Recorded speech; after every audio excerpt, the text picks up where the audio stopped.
Pronto, a gravação foi iniciada, tá? Então, hoje, nessa semana, a gente vai iniciar a unidade 4, né? Tá finalizando aí o livro de vocês, o conteúdo, né? Vocês já estão sentindo o cheirinho de férias aí chegando. Como eu já havia dito no WhatsApp, né, na mensagem que eu tinha passado a vocês, eu vou estar, semana que vem, encerrando a unidade 4 com vocês. Hoje a gente vai trabalhar as 2 primeiras sessões. Na semana que vem, eu trabalho as 2 últimas da 4ª unidade, tá? E aí, pessoal, o conteúdo que vai cair na prova é a unidade 3 inteira e essas 2 sessões aqui que eu vou estar passando hoje. Na semana que vem, eu vou passar o conteúdo restante da unidade 4, porém, ele não vou cobrar ele na atividade avaliativa como prova, tá? Então, não vai ser cobrado na prova o conteúdo da sessão 4.3 e 4.4, tá? Na aula que vem, quando eu encerrar a aula, eu vou estar encaminhando a prova para vocês e vou dar um prazo aí para vocês me entregarem na próxima segunda-feira. Então, dia 12 eu entrego, tá? Dia 15 vocês mandam de volta para o meu e-mail na segunda-feira. Tranquilo? Alguma dúvida em relação a isso? Para mim, não. Não tem? Tá bom, obrigada. Professora, repete aí de novo, por favor, não entendi direito isso aqui. Repito sim, só um instante. Deixa eu ver aqui que tem aluno dizendo que não está conseguindo entrar. Deixa eu ver o que aconteceu.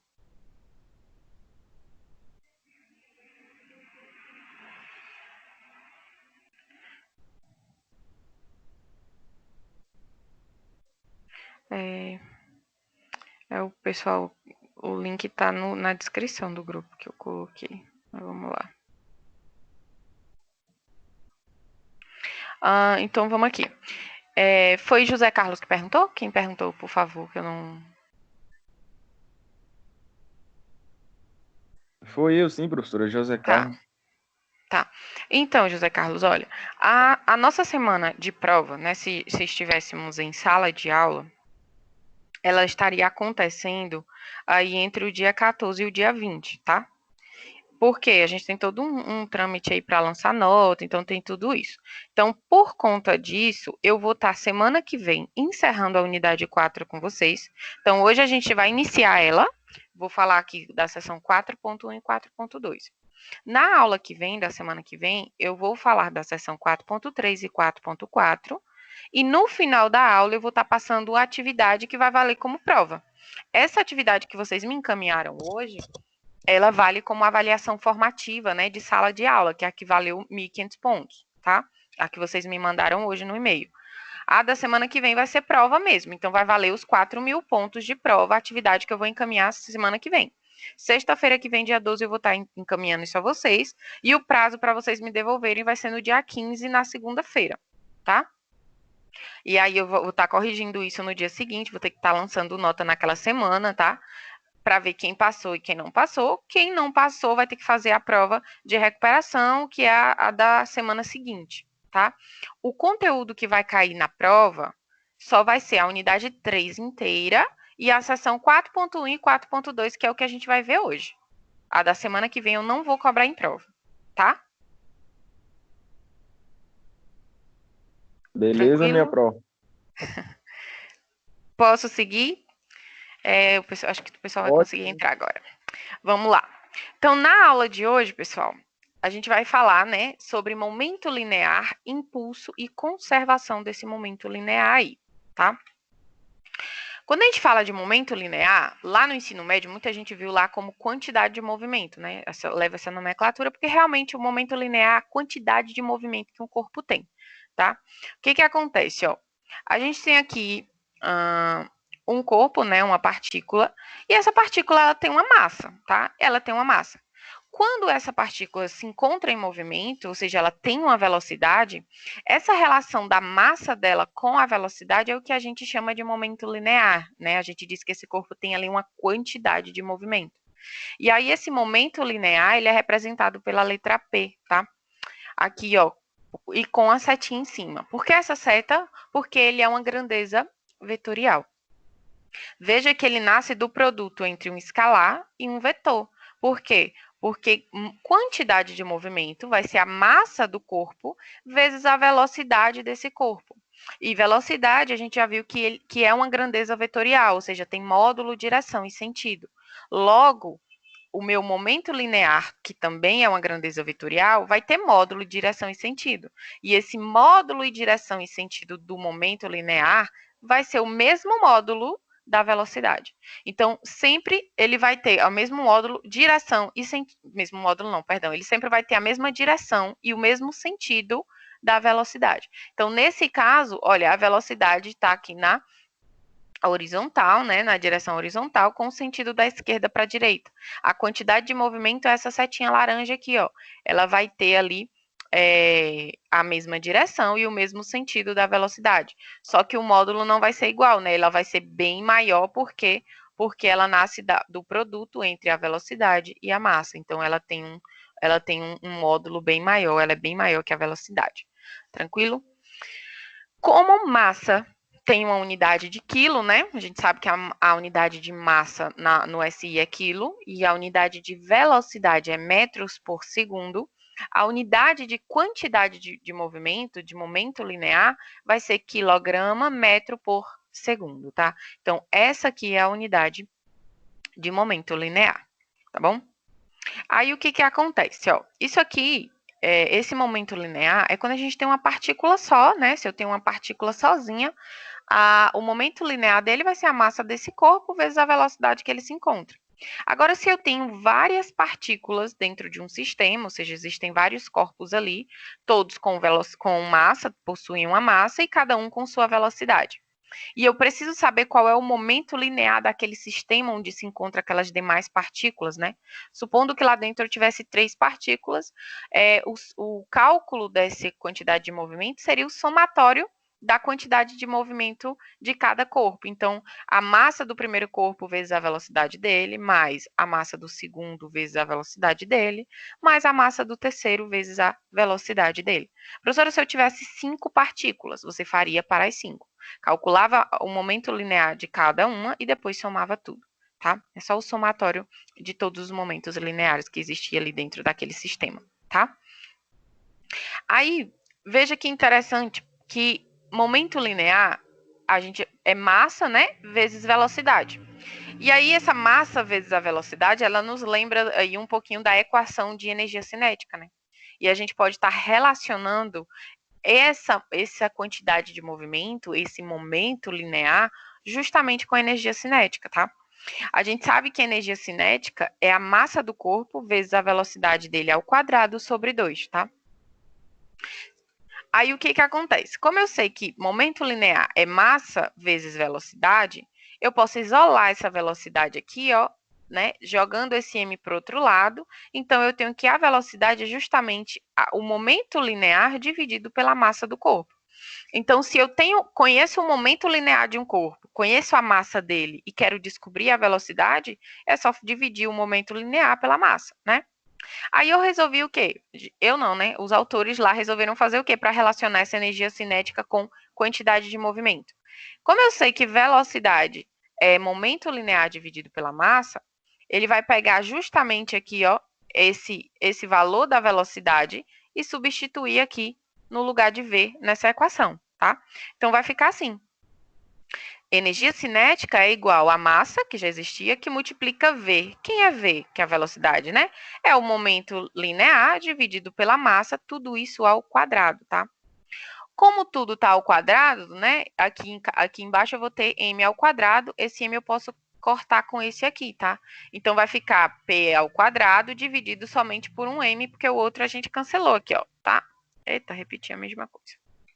Aí o que acontece? Ficou aqui momento linear ao quadrado dividido pela massa, porque a outra a gente cancelou, sobre 2, né? Então aqui é divisão de fração. Repete a primeira, multiplica pelo inverso da segunda, a gente encontra aqui que energia cinética pode ser calculada através do momento linear de um corpo. Então, se eu conheço o momento linear desse corpo, elevo ele ao quadrado e divido por 2 vezes o valor da sua massa, eu consigo encontrar aí a energia cinética desse corpo. Tranquilo até aqui, pessoal? Tá tranquilo? Uhum.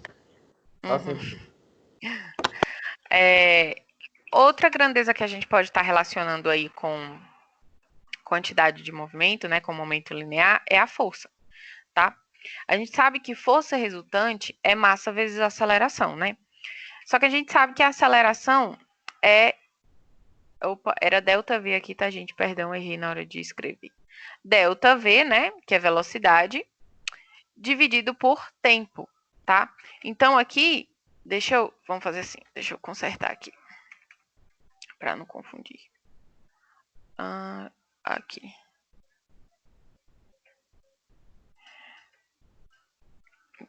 ΔV.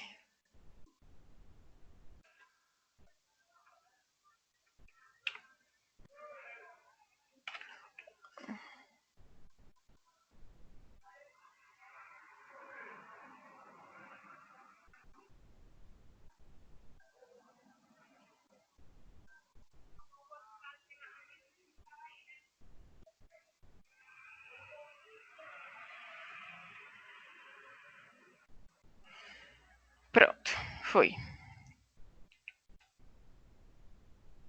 Deixa eu... Agora eu vou ter que tirar aqui.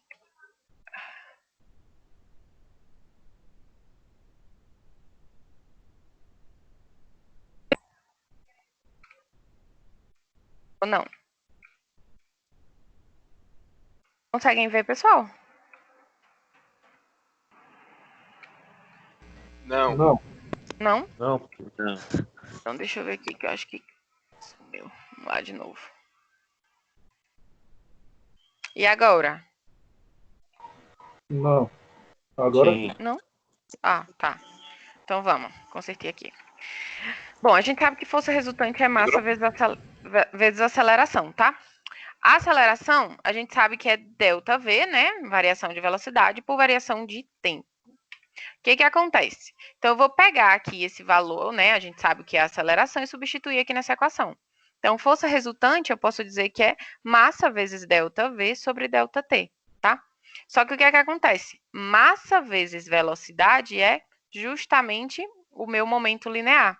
Só que como ele está multiplicando pela variação dessa velocidade, então eu posso dizer que aqui é justamente a variação do momento linear.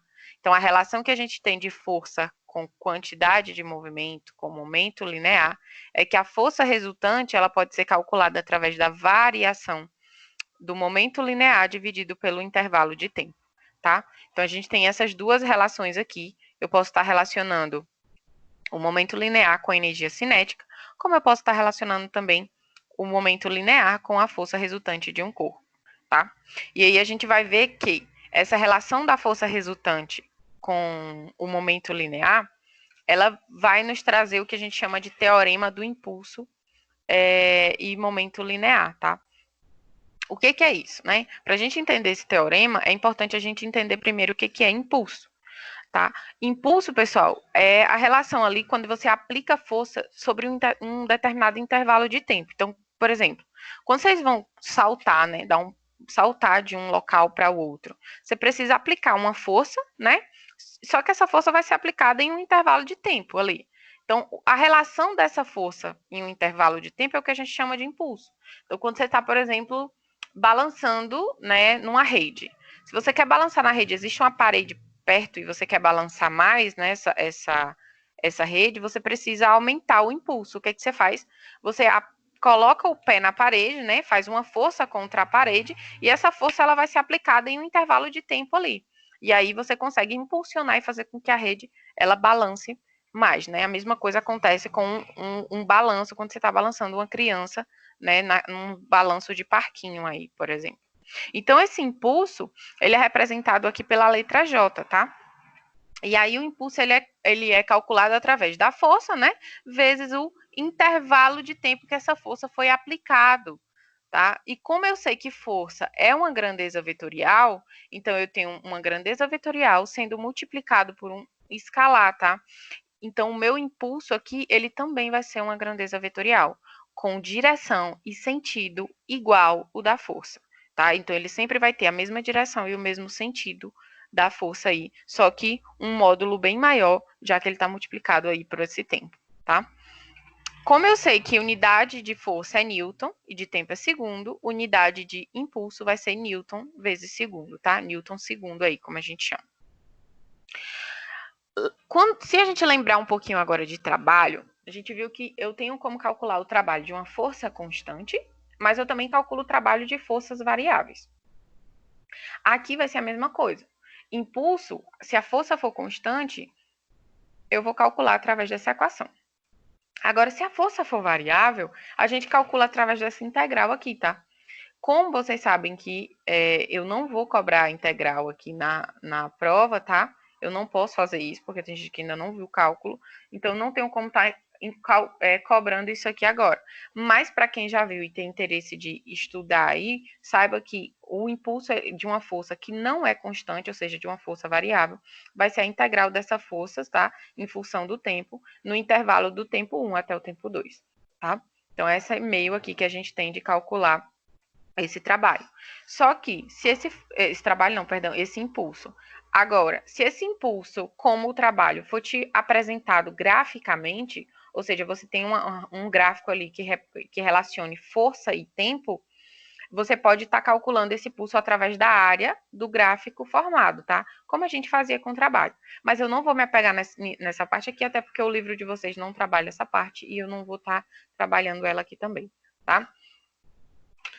Então, seguindo aqui nosso raciocínio, né, que a gente viu no slide anterior, que a força resultante era exatamente a variação do momento linear por variação de tempo. O que eu tenho aqui? Ó? Se eu isolo, né, essa variação de momento linear aqui, passando a variação do tempo para o outro lado, ele está aqui dividindo, ele vem multiplicando, né?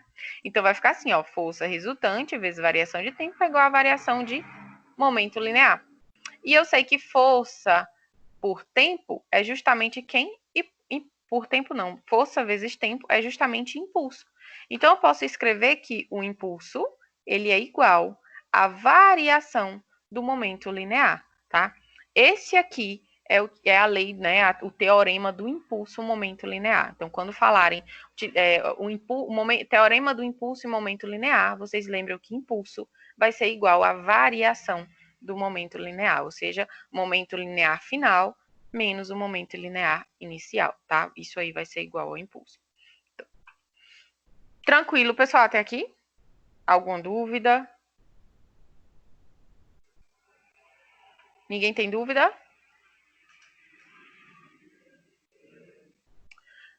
Então, vamos seguir. Vamos resolver essa questão aqui, ó. Um objeto com massa de 15,3 quilos é lançado verticalmente para cima, atingindo a altura máxima de 2 segundos, tá?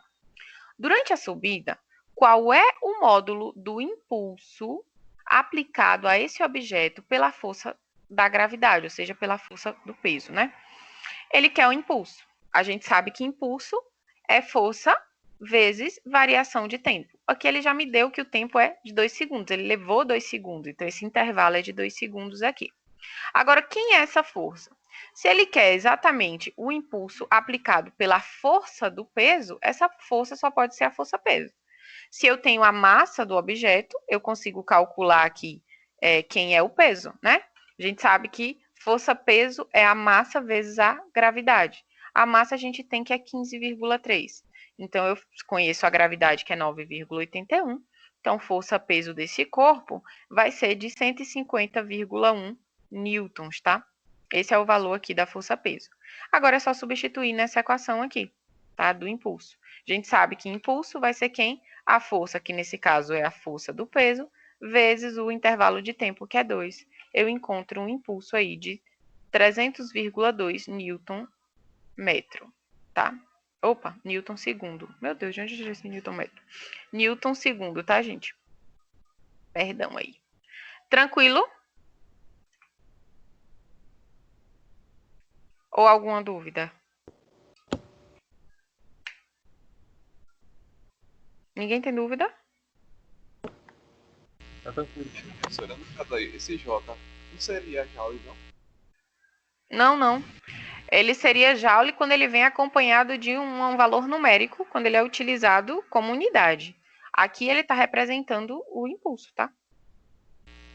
Ah, sim. Tentem resolver essa questão, por favor.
Pessoal, desculpa estar interrompendo aí vocês, mas alguém ainda não enviou? Alguém está com dificuldade de fazer a lista?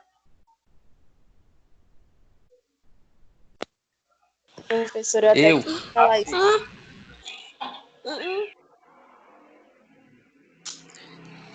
Professora, eu até Oh, queria perguntar. Na hora que eu mandei, eu queria saber se a senhora recebeu meu e-mail lá. Recebeu? é a Alessandra, né? Eu ia até dar verificada hoje, mas eu vou fazer assim, ó. Eu vou responder todo mundo amanhã. Se até amanhã, às 3 horas da tarde, vocês não receberem nenhuma confirmação de e-mail, aí vocês me procuram para saber o que aconteceu no WhatsApp, tá bom? Pronto. Tá bom, então. Obrigada. Por nada.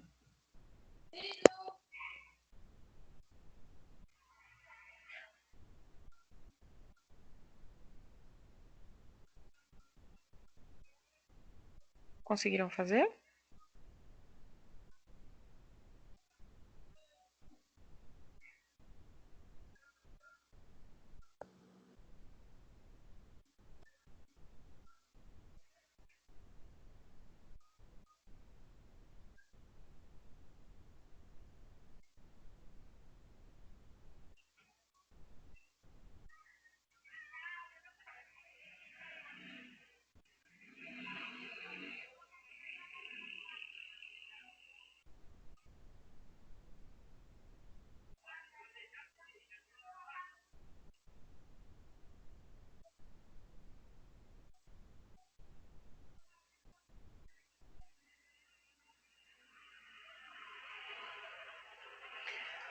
Conseguiram, pessoal, fazer ou não?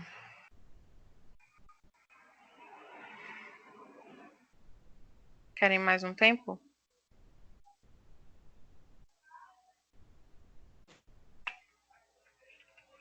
Eu tô no modo stand-by.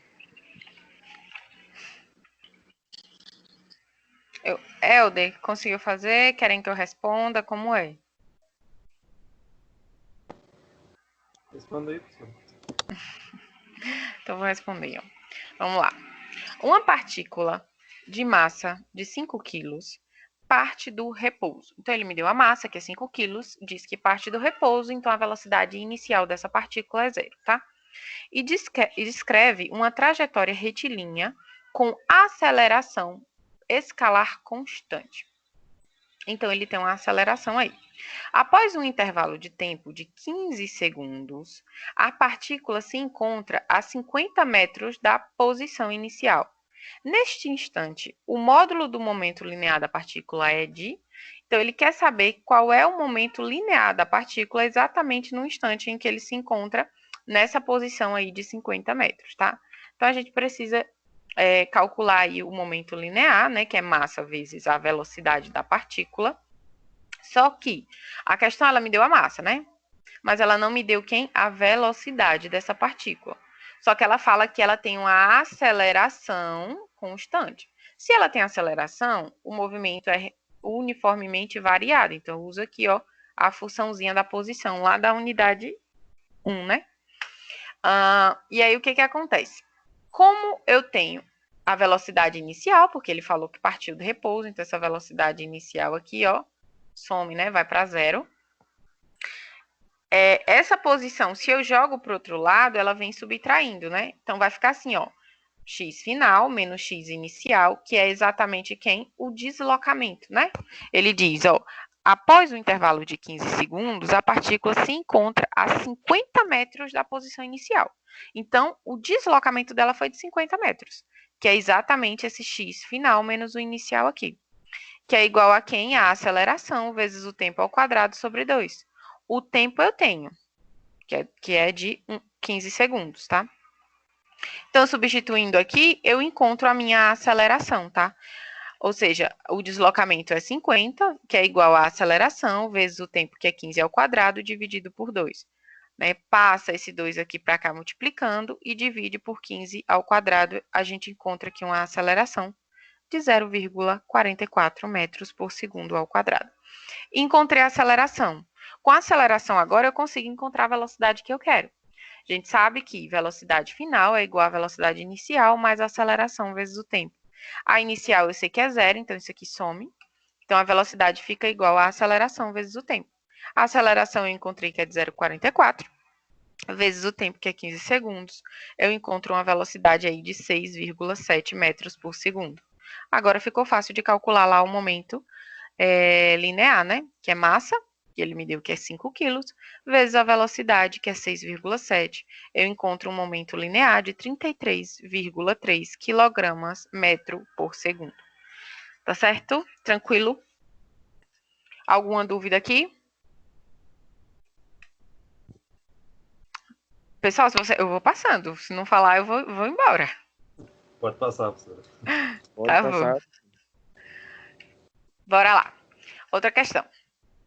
Uma superflecha se move em linha reta com velocidade de módulo igual a 9 vezes 10 km por hora. Então, ele me deu aqui a velocidade, que está em quilômetro por hora, ou seja, não está no SI, então eu preciso transformar isso aí logo para metro por segundo, né? Quando colide com uma caixa de massa de 2,5 kg, então ele me deu a massa da caixa, que estava inicialmente em repouso, né? A caixa estava em repouso, então a velocidade inicial da caixa é zero. Após a colisão, a caixa fica presa à flecha. Então, atingiu a flecha atingiu a caixa ficou presa na flecha, então subentende-se que a caixa ela tem ali uma velocidade, vai adquirir a velocidade da flecha, tá? Se a colisão durou 1,5 vezes 10 a menos 3 segundos, qual é o módulo aproximado da força média, ou seja, ele quer a força, que o projétil trocou com a caixa? Suponha que essa força seja constante. Então, ele tem uma caixazinha aí, a velocidade inicial da caixa é zero, e tem uma flechinha lá indo em direção da caixa, ela atinge a caixa e a caixa fica presa nela e adquire lá a velocidade dela, tá? Então, a primeira coisa que a gente precisa fazer é transformar aqui o que precisa ser transformado.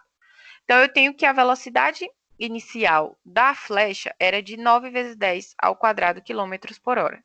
Transformando para metro por segundo, eu encontro essa velocidade de 250 metros por segundo. A massa da caixa eu sei que é de 2,5 quilos, o tempo de 1,5 vezes 10 a menos 3 segundos, né? E ele pede para mim calcular essa força aí.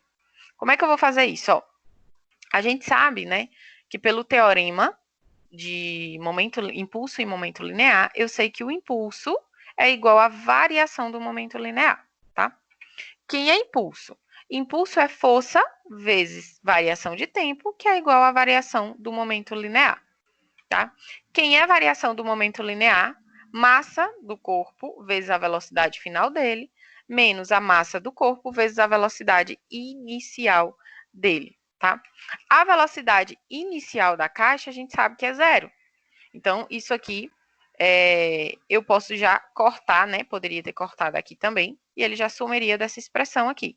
O que ele fez aqui, né? O que eu fiz aqui? Eu só peguei essa variação de tempo e passei para o outro lado, e ela vem dividindo tudo isso. Então, a gente reescrevendo aqui, eu tenho que a força que eu quero encontrar vai ser a massa da caixa vezes a velocidade final, dividido pela variação de tempo. Quem é a velocidade final? Ele falou que a flecha atingiu a caixa e a caixa ficou presa. Então, subentende-se que a caixa teve a velocidade aí dessa flecha, tá? Então, eu posso dizer que a massa da caixa é de 2,5 vezes a velocidade final, que é de 250, dividido pelo intervalo de tempo, que foi de 1,5 vezes 10 a menos 3. E eu encontro aí uma força de 416.666,7 newtons. Ou, para quem quiser arredondar isso aqui e escrever em notação científica, uma força de 4,2, né, aproximadamente, vezes 10 a 5 newtons. Esse é o valor da força. Alguma dúvida nesta questão, pessoal? Nada?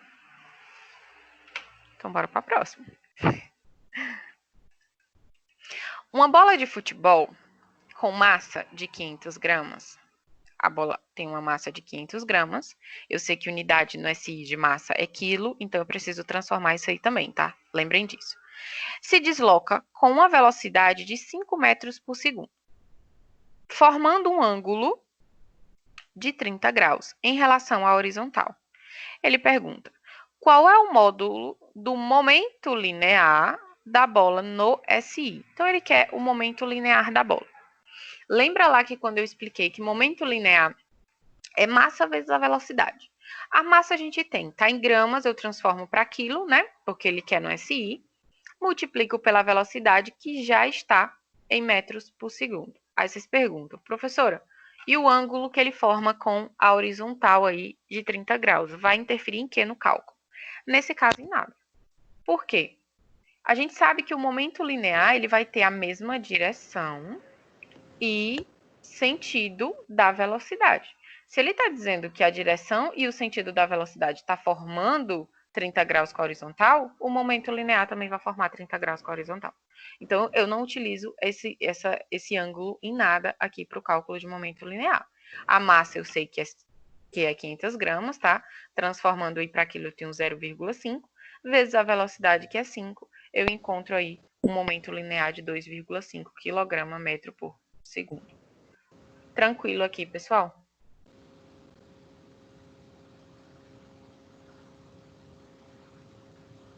Sim. Nenhuma dúvida? Tem alguém com o microfone ligado?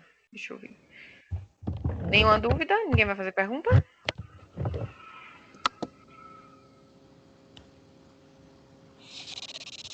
Só agora. Então, vou seguir, tá, pessoal? Vamos lá. Ó, vocês não fizeram nenhuma pergunta, não tinha nenhuma dúvida, né? Segundo vocês, não tem nenhuma dúvida. Aqui, a gente encerrou a seção 4.1, tá? Então, aqui a gente falou de impulso e momento linear. Então, lembrando, impulso é sempre a força vezes um tempo. Momento linear é a massa do corpo vezes a velocidade desse corpo. Se eu quero, se eu tenho uma questão que relaciona aí o teorema do impulso e momento linear, lembra que impulso é sempre igual à variação do momento linear, ou seja, igual ao momento linear final menos o momento linear inicial. Tranquilo? Aí agora a gente vai para a seção 4.2, que a gente vai falar de conservação desse momento linear. Então, quando é que esse momento linear ele vai ser conservado, né? Para que a gente fale de conservação do momento linear, pessoal, é importante a gente entender o conceito de um sistema isolado, tá? Então, o que é um sistema isolado? Sistema isolado é quando, de fato, não existem forças externas atuando dentro daquilo que eu chamei, que eu disse que era um sistema. Então, por exemplo, fugindo um pouquinho do tema aqui, se a gente imaginar a garrafa térmica, né? A garrafa térmica é um sistema isolado, porque ela não troca calor, né? Não troca energia com o meio externo. Aqui, nesse caso, a gente está falando de um sistema onde ele não vai existir forças externas atuando sobre ele. Eu só vou considerar as forças do meu sistema. Então, veja que aqui eu tenho um sistema com duas partículas, tá? Essas partículas, elas têm massa e elas têm velocidade também, né? A velocidade dessa partícula está para esse sentido e a dessa está para esse. O que acontece? Elas vão se chocar. Quando elas se chocam, né, elas se tocam, né? E aí, essas partículas, elas aplicam força uma sobre a outra. E aí, aqui, a terceira lei de Newton acontece, ou seja, lembra lá que a gente falou de ação e reação, né, que é a terceira lei de Newton. Se são forças opostas, né, é uma força de contato, a terceira lei de Newton diz que vai existir o quê? Quando existe uma força de contato, a lei de ação e reação fala que essas forças, elas vão ter o mesmo módulo, ou seja, vão ter o mesmo valor numérico, elas têm a mesma direção, porém elas têm os sentidos opostos, tá? Elas têm os sentidos opostos. E aí, como elas têm sentidos opostos, pessoal, quando a gente vai analisar qual é a força resultante aqui, né, se tem sentido oposto, quando você soma e elas são iguais, essa força resultante ela é zero. E como eu sei que o impulso é igual a força resultante vezes um tempo, se essa força resultante desse sistema é igual a zero, eu posso dizer que o impulso, o meu J lá, né, o meu impulso, ele também vai ser igual a zero, tá?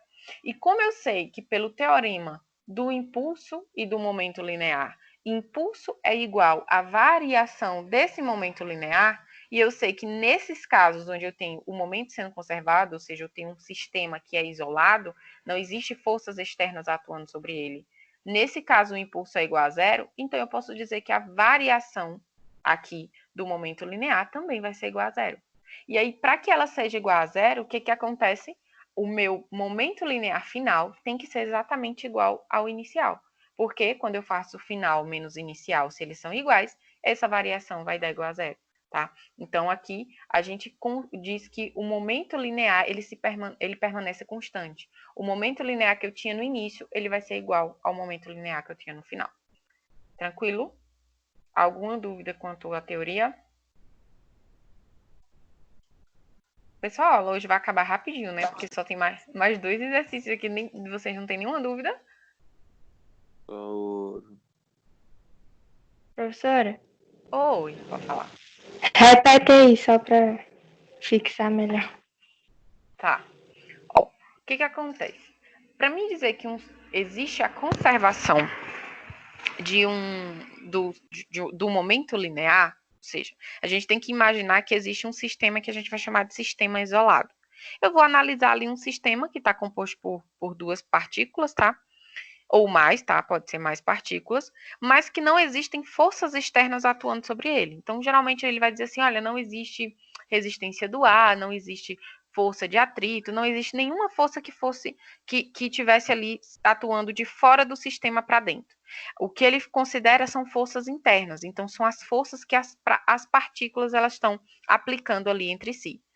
Como essas forças que estão sendo aplicadas aqui dentro desse sistema, quando essas partículas se chocam, né, elas vão aplicar uma força sobre a outra, elas vão colidir, na colisão elas aplicam força uma sobre a outra. Essas forças que elas aplicam, elas estão ali realizando o que a terceira lei de Newton ela aplicou, que é o que? Força de ação e reação. Se chocou. Eu tenho duas forças com o mesmo módulo, com a mesma direção, só que sentidos opostos. Quando você soma duas forças iguais que têm sentidos opostos, essa força resultante aí ela vai ser zero, né?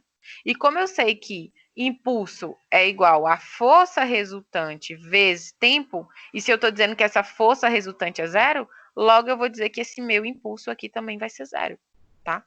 E aí, quando a gente parte para o teorema do impulso e momento linear, que é esse aqui, Se eu estou dizendo que para esse caso de uma conservação de um sistema isolado, o meu impulso é zero, então eu posso dizer que a variação do momento linear também vai ser igual a zero, que é isso aqui, ó. E para que essa variação seja igual a zero, o que é variação? Não é momento linear final menos o inicial, né? Para esse final menos o inicial ser igual a zero, eu preciso que o momento final seja igual ao inicial para que isso dê zero, tá? Então, a gente diz que em conservação do momento linear, quando existe um sistema isolado, ou seja, não tem forças externas atuando, o momento linear no final vai ser igual ao momento linear no início. Ou seja, o momento linear ele se mantém constante. Deu para entender agora? Sim, obrigada.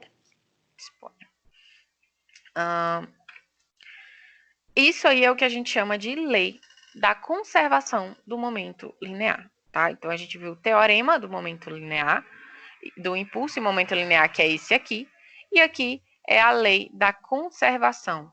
Ou seja, se a própria palavra, pessoal, se está falando conservação, ele está se conservando. Então, o momento linear, ele não vai se alterar, ele vai ser igual, né, tanto no início quanto no final ali do seu sistema, tá? E aí, para entender melhor a aplicação dessa conservação do momento linear, eu trouxe duas questões aí para vocês, tá?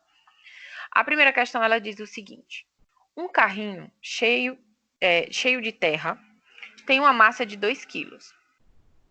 Em repouso, tá? Ele se encontra em repouso, pode se deslocar sobre uma superfície plana, horizontal e sem atrito. Então, não tem atrito e sem resistências nenhuma.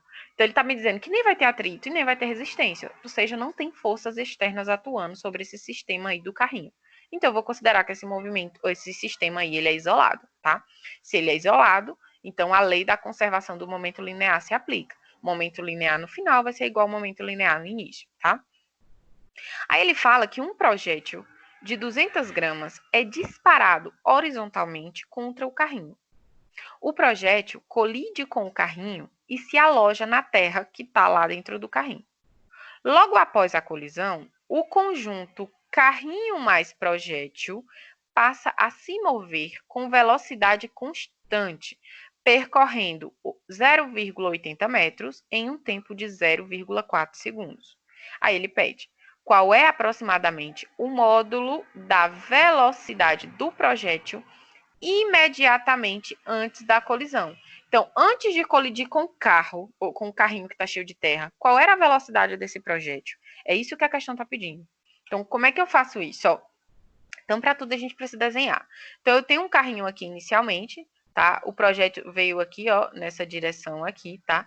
E atingiu o carrinho, né? Se alojou nele, ficou preso e eles todos juntos, né? Se deslocaram 0,8 metros em um tempo de 0,4 segundos. Se não existe nem atrito e nenhum tipo de resistência, eu digo que esse sistema aqui do carrinho com o projétil é um sistema isolado. Se é um sistema isolado, eu falo que o momento linear final é igual ao momento linear inicial, tá? Quem é momento linear? Momento linear no final vai ser quem? No caso aqui eu fiz trocado, tá, gente? Antes ou depois. Não importa, porque a ordem dos fatores aqui não vai alterar, porque a gente tem que se manter, esses dois só precisam se manter iguais. Então, professora, se eu colocar momento linear no início tem que ser igual no final, vai mudar? Não. Né? O que vai mudar aqui, de verdade, é só talvez sinais, mas vocês entendendo o movimento, vocês sabem qual é o sinal correto que vai acontecer, que vai ter que estar no final da equação. Então, o que acontece? Quem é o momento linear? Momento linear no início, então, quem é o início, professora? É antes do projétil atingir o carrinho. Então, antes dele atingir, o que eu tinha? Eu tinha a massa do carrinho vezes quem? A velocidade do carrinho, né? Porque é conservação desse momento. Momento linear total aqui vai ser o momento linear do carrinho mais o momento linear do projétil. Momento linear não é massa vezes velocidade? Então, eu tenho que massa do carrinho vezes a velocidade do carrinho, momento linear do carrinho, mais massa do projétil vezes a velocidade do projétil, é o momento linear do projétil, tá? vai ser igual a quem? A mesma coisa, né? O momento linear do carrinho mais o momento linear do projétil depois. Eles têm que ser iguais, tá? Só que aí o que que acontece, ó? Antes do carrinho ser atingido, né? Ele tinha uma massa, óbvio que ele fala aqui que a massa do carrinho é de 2 quilos, mas ele se encontrava em repouso. Então, a velocidade do carrinho era zero. Então, essa expressão aqui já some daqui. Tá? Isso aqui é zero. O projétil, ele tem uma massa, né, que ele me deu aqui, que é de 200 gramas. Eu preciso transformar para quilo, certo? Para estar no SI. Vezes uma velocidade, que ele veio com uma velocidade. Ele já tinha antes de atingir o carrinho. Que é justamente essa velocidade que eu quero descobrir, tá? Vai ser igual a quem? O que que acontece depois? Depois, esse carrinho, ele continua tendo a mesma massa, mas ele vai ter uma velocidade. Que velocidade é essa? É a mesma velocidade do projétil, que faz com que ele desloque aqui 0,8 metros num tempo de 4 segundos. Né? Então, os dois vão ter a mesma velocidade no final aqui, ó. A velocidade do projétil aqui vai ser igual à velocidade do carrinho. Professora, mas a questão não me deu essa velocidade. Como é que eu faço? Ela não me deu a velocidade, pessoal, mas ela me deu o deslocamento do carrinho aqui e o tempo com que ele fez esse deslocamento. A gente sabe que velocidade é deslocamento dividido por tempo, né? Então, eu faço que a velocidade é igual a 0,8, que é o meu deslocamento, dividido por 0,4, que é o meu tempo. Quem é essa velocidade aqui? Velocidade aqui eu vou dizer que é igual a 2 metros por segundo. Então, quando o projétil atingiu o carrinho e ficou preso na terra, que eles se deslocaram aqui, essa velocidade dos dois no momento final era de 2 metros por segundo, tá? Então, encontrei aqui quem é essa velocidade. Aí, agora a gente substitui aqui os valores. Massa do carrinho no início, 2 quilos, vezes a velocidade do carrinho no início era zero, né? Mais massa do projétil, 200 gramas, transformando para quilo dá 0,2. Vezes quem? Vezes a velocidade do projétil, que é o que eu quero encontrar. Vai ser igual a massa do carrinho, que é 2, vezes a velocidade do carrinho depois, é essa aqui, ó, que a gente acabou de calcular, que é 2, mais massa do projétil, que é 0,2, vezes a velocidade do projétil no final, que era a mesma do carrinho, que é 2, tá? Resolvendo aqui, isso aqui foi para zero, né? Ficou 0,2 vezes a velocidade do projétil. É igual, essa soma aqui vai dar 4,4. Isso aqui passa para o outro lado dividindo. Eu encontro que a velocidade do projétil foi de 22 metros por segundo. Há alguma dúvida?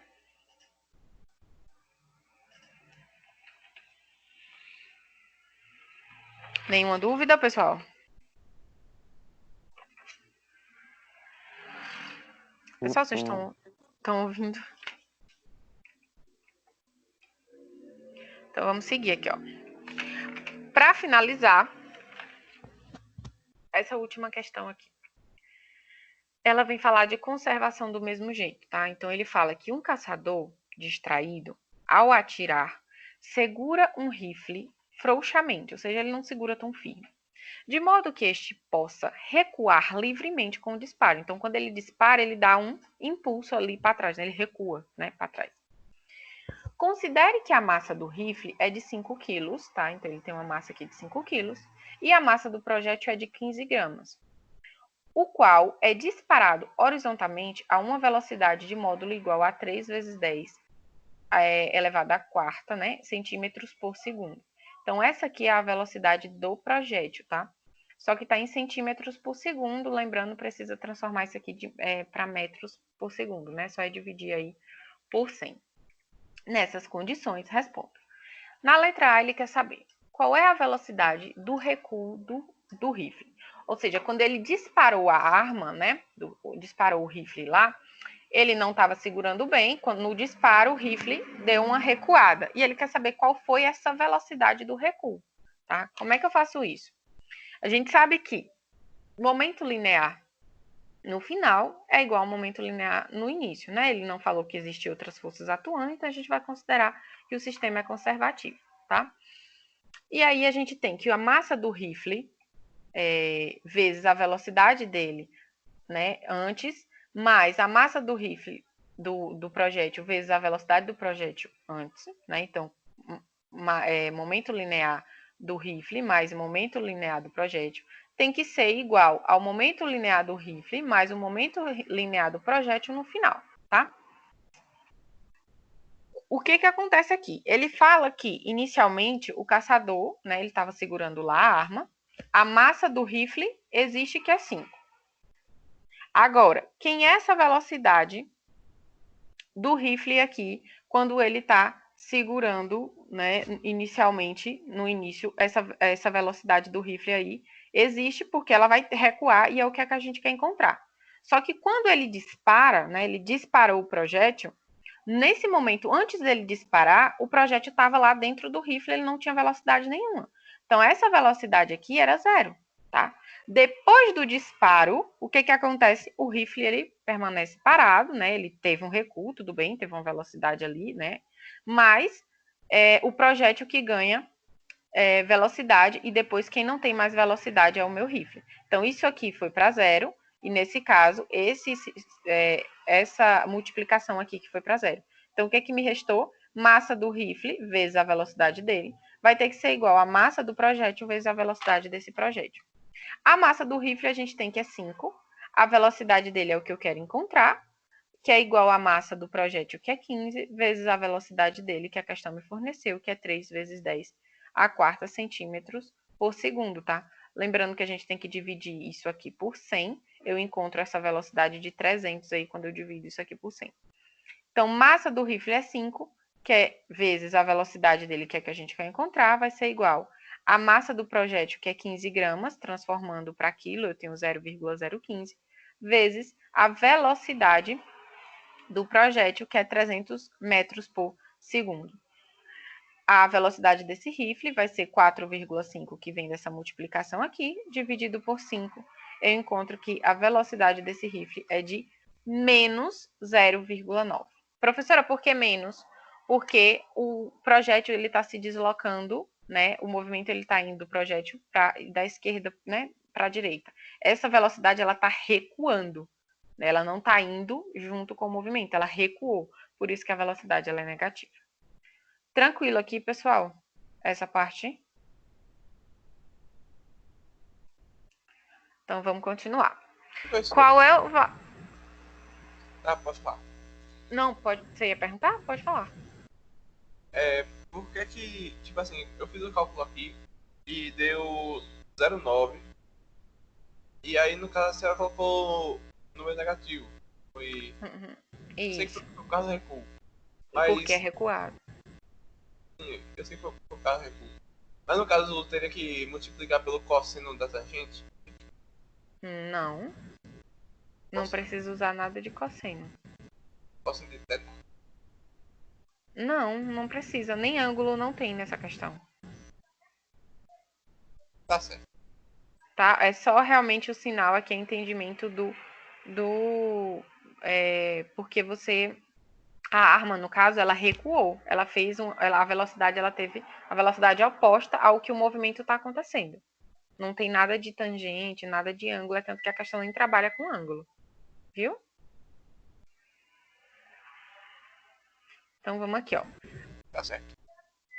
A letra B, ele pergunta: qual é o valor da energia cinética final do projétil e do rifle? Então, ele quer dos dois. Energia cinética a gente sabe que é massa vezes velocidade ao quadrado sobre 2. A massa do projétil eu tenho, a velocidade dele eu também tenho, né? Que a gente transformou aqui, que é 300. A do rifle também, a gente tem a massa e tem a velocidade dele que encontrou aqui, ó, que é 0,9, né? O que que acontece? Vamos fazer a primeira do projétil, que a massa dele é 0,015 quilos, né? Que são as 15 gramas. Vezes a velocidade dele, que é 300 ao quadrado, tá, gente? Isso aqui é elevado ao quadrado. Dividido por 2. Quando eu resolvo isso aqui, eu encontro que a energia cinética do projétil é de 675 joules, tá? Aí aqui o J vem de joules, porque ele é de unidade, não é de impulso. Quando eu vou calcular agora a massa do rifle, a energia cinética do rifle, eu faço a mesma coisa. Energia cinética é massa do rifle, que no caso é 5 quilos, vezes a velocidade dele, que a gente acabou de encontrar aqui, que é menos 0,9, né? Só que está ao quadrado, então eu tenho uma energia cinética aqui de 2,025 joules. Essa é a energia final aí do rifle, tá? É pequenininho a conta, a aplicação direta da equação de fato de energia cinética, tá bom? Na letra C, ele pergunta: qual é o momento linear, ou seja, justamente quem é esse pezinho aqui, né? Momento linear do projétil e do rifle, né? A gente sabe que momento linear é massa vezes velocidade. Então, eu vou fazer para cada um. Do projétil, massa do projétil 0,015 vezes a velocidade dele, que é 300. Eu encontro aqui um momento linear de 4,5 kg metro por segundo. Momento linear do rifle é 5, tá? Vezes menos 0,9, né? Porque a velocidade dele é negativa aí, ó. Quem é o momento linear do projétil é exatamente menos 4,5 kg metro por segundo. Tudo bem, pessoal?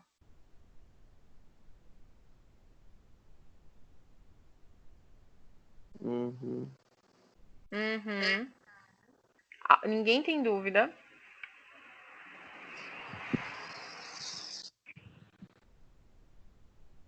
Nenhuma dúvida até aqui, pessoal. Tá. Então, a aula de hoje, já que não tem nenhuma dúvida, se encerra aqui, tá? Lembrando, a gente trabalhou as 2 primeiras sessões da unidade 4 e até esse conteúdo de hoje é o que cai na avaliação.